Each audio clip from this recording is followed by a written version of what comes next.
Tus padres vivían en el edificio que ves al lado, el grande. ¿En Toralla? Sí, una época muy chula, además.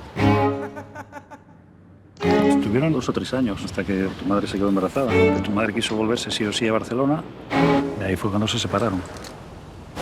Eres igualita que tu madre. Calcomanías. Sí. Los abuelos viven en Vigo.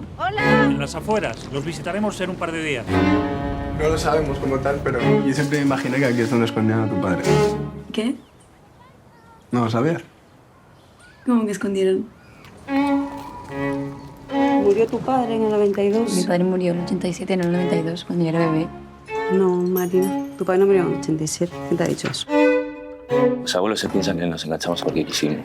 Y eso no es verdad. Cuando el caballo entra en tu vida, arrasa.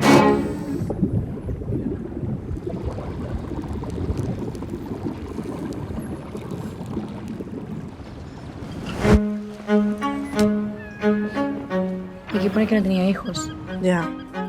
Que soy su hija. Eres su hija. Tu padre murió en el 92. Es que entonces yo tendría recuerdos. En 5 años no vino nunca a Barcelona.